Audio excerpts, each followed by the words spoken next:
नाशिकमध्ये रात्रीपासून पावसाची संततधार सुरू आहे। गोदावरीला पूर आलेले, दुतोंडा मारुतीच्या गुडघ्यापर्यंत पाणी साचलेले आहे आणि आज जिल्ह्याला पावसाचा ऑरेंज अलर्ट देण्यात आलेला आहे। या संदर्भातले सर्व महत्त्वाचे अपडेट्स आपण जाणून घेऊयात। आमचे प्रतिनिधी अभिजित सोमवणे यांच्याकडून ते आपल्यासोबत लाईव्ह जोडले गेलेले आहेत। दुतोंडा मारुतीच्या गुडघ्यापर्यंत आता पाणी आलेले, याचाच अर्थ गोदावरीच्या पाणी पातळीमध्ये झपाट्याने वाढ होते। अभिजित, काय अधिकची माहिती?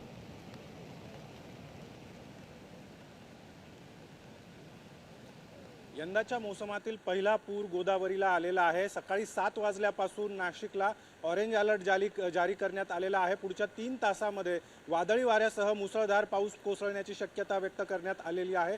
परिणामी नाशिकमध्ये गोदावरीला पूर आलेला आहे। दुतोंड्या मारुतीच्या अगदी कमरेच्या खालीपर्यंत आता गोदावरीच्या पुराचं पाणी पोहोचलेलं आपल्याला या दृश्यांमधून बघायला मिळेल। रामकुंडाचा जो सगळा परिसर आहे, या परिसरातली जी मंदिरं आहेत ती पूर्णपणे गोदावरीच्या पुराच्या पाण्याने वेढली गेलेली आहेत।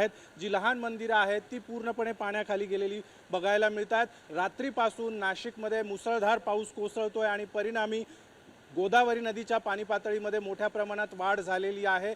जिल्ह्याचा जर आपण विचार केला तर जिल्ह्यातल्या अनेक धरणांच्या पाणलोट क्षेत्रामध्ये मुसळधार पाऊस कोसळतोय आणि परिणामी सकाळी 9 वाजल्यापासून जिल्ह्यातल्या काही धरणांमधून कमी अधिक प्रमाणात पाण्याचा विसर्ग केला जाण्याची शक्यता आहे। त्यामुळे नदीकाठच्या नागरिकांना प्रशासनाकडून सतर्कतेचा इशारा देण्यात आलेला आहे। पुढचे 3 तास नाशिकसाठी देखील महत्त्वाचे असणार आहे, कारण जवळपास 50 ते 60 किलोमीटर प्रति तास वेगाने वारे देखील वाहण्याचा अंदाज हवामान विभागाकडून व्यक्त करण्यात आलेला आहे। परिणामी नाशिकमध्ये गोदावरीला आलेली ही पूर परिस्थिती इथून पुढच्या खालच्या भागात देखील अशाच पद्धतीने गोदावरीच्या पाणी पातळीमध्ये मोठ्या प्रमाणात वाढ होती आणि त्यामुळे नांदूर मधमेश्वर धरणातून मराठवाड्याच्या दिशेने देखील पाण्याचा विसर्ग सुरू करण्यात आलेला आहे। एकूणच आपण जर बघितलं तर आता सध्या हा सगळा परिसर जो आहे तो पूर्णपणे गोदावरीच्या पाण्याखाली गेलेला बघायला मिळतो आणि त्यामुळे या ठिकाणी पुन्हा एकदा प्रशासनाकडून अलर्ट जारी करण्यात आलेला आहे आणि नदीकाठी कुणीही येऊ नये अशा पद्धतीचं आवाहन करण्यात आलं आहे।